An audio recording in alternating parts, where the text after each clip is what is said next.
Erkan Hoca hocamızın konuşmaları, hediye takdimi, kapanış.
Götürürse direkt kendisi götürüp Gazze'ye teslim edemiyor zaten. Mısır kimden geldiği de bilinmiyor. Yardımlar yani. Hastanede, Gazze Avrupa Hastanesi'nde çalıştık 2 hafta. 25 ölümlü vakalara malzeme kalsın diye. Ve 2 haftalık bir sağlık hizmeti için Gazze'de bulundum. Uluslararası bir dernek aracılığıyla oraya gittik. Avrupa'dan ve Amerika'dan gelen doktor arkadaşlarla Mısır'da buluşup önceden tabii Mısır'dan onay aldıktan sonra Refah sınır kapısından geçerek gittik. Normalde kimse Gazze'ye giremiyor. Gazze tamamen hani abluka altında. Aslında 17 yıldır bir abluka altında bir şehir ama 8 aydır da üstüne tamamen sınırları kapatılmış, girişleri çıkışları kapatılmış ve üzerine de sürekli bombalar yağdırılan bir yer. Biz Mısır'dan Refah kapısı yoluyla geçtik. Sadece doktor ekipleri, yani sağlık ekipleri girebiliyor. O da önceden Mısır'dan onay almış olanlar. Hani Mısır diyorum ama Mısır'da maalesef İsrail'den habersiz hiçbir şey yapmıyor. Yani aslında İsrail karar veriyor. Biz orada Refah kenti ile Han Yunus kentinin arasındaki bir hastanede, Gazze Avrupa Hastanesi'nde çalıştık 2 hafta. 25 kişilik bir ekiple gittik. Ekibimizin çoğu yani Avrupa ve Amerika'dan hepsi gelmişlerdi ama çoğu Arap kökenli ve Müslüman hekimlerdi. Ama 2 tane de Fransız ve Müslüman olmayan kişi de vardı ekibimizde. Hep derler ya işte Gazze'nin yanında olmak için işte Müslüman olmanız gerekmiyor, hani insan olmanız yeter diye. İşte o 2 Fransız mesela bu lafın altını en iyi şekilde dolduran kişilerdi yani. Çünkü biz en azından hani inançlı insanlar oraya giderken diyorduk yani başımıza bir şey gelse de şehit oluruz yani. Yani en azından bunun bir mükafatını Allah'tan umarak gittik yani. Ama onların öyle bir şeyi de yoktu. Onlar tamamen hani vicdani ve insani sebeplerle oraya kalkıp gelmiş. Vicdanlarını öldürmemiş kişilerdi. Bizim yaptığımızdan çok daha kıymetli bir iş yaptılar. Bu ekiple dediğim gibi 2 hafta orada çalıştık. Orada sadece acil hastalara müdahale edebiliyorduk. Çünkü acil hastalar o kadar çoktu ki ve yaralı hastalar. Başka hastalara müdahale etmeye çok zaman da kalmıyordu. Hem zaman problemi hem ameliyathane sayısının kısıtlı 7 tane sadece ameliyathane salonu vardı.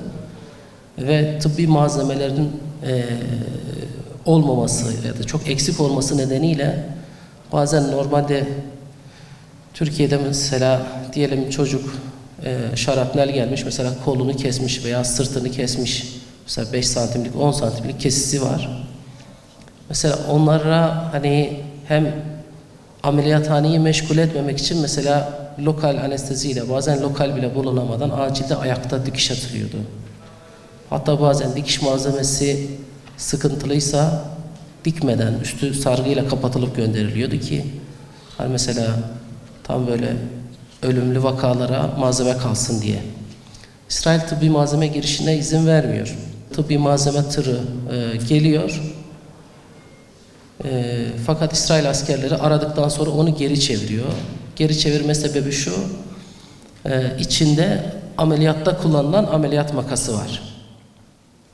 Bu makası işte Gazze'liler bizim askerlerimize karşı silah olarak kullanılabilir diye böyle bir bahaneyle bütün tırı geri çeviriyorlar. Yani bir ameliyathane makasını F-35'e karşı nasıl kullanabilir bir insan? Böyle bir ortamda hastanede dediğim gibi hem ameliyathane salon problemi, hem zaman problemi, hem mekan problemi, hem malzeme problemiyle yani mücadeleyle biz 2 hafta elimizden geleni yapmaya çalıştık. Ben yaklaşık 30 tane çocuğun ameliyatını yaptım. Ekip olarak 400'e yakın hastanın ameliyatını yaptık. Müdahalesini yaptık. Yani şu an biz oradayken gördüğümüz manzaranın çok daha kötüsü orada yaşanıyor maalesef. Ve sizlerin buradan ekranlarda gördüğümüz her ne var ise orada yıkım anlamında bunun belki 100 katı var. Böyle bir zulmü tarihin hiçbir sayfası herhalde yazmamıştır. İsrail şu anda Firavun'un yaptığının 1000 katını yapıyor. Erkek çocuklarını öldürüyor, kız çocuklarını öldürüyor, kadınları öldürüyor, yaşlıları öldürüyor, gençleri öldürüyor, sokaktaki hayvanları öldürüyor. Bu Siyonizmin zihniyetiyle yetişen bu İsrail askerleri, ordusu öyle bir zihniyet ki hakikaten yani hiçbir şekilde bir tabir bulamıyorsun yani. Yani psikopatlık diyeceksiniz, o dahi yumuşak kalıyor yani. Yani insanın aklı hayali almıyor yani. Ama bunun yanında Gazze'de de çocuklar öyle bir yetiştiriliyor ki 8 yaşında, 10 yaşında, 12 yaşında çocuğa bir mikrofon tutuluyor. Sanki böyle 40 yaşında, 50 yaşında olgunluğa sahip bir insan gibi konuşuyorlar. Öyle cümleler kuruyorlar ki yani insan ağzı açık kalıyor.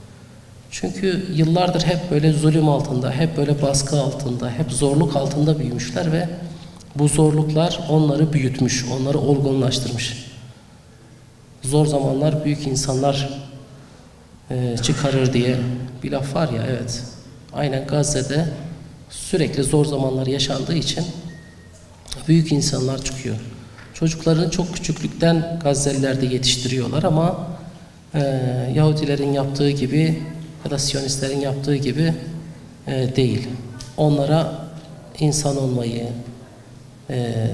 insan gibi yaşamayı, mutlu olmayı, gülmeyi, öğrenmeyi, bunları böyle yerleştiriyorlar. Gazze, dünyada okuma yazma oranının %100 olduğu tek yermiş.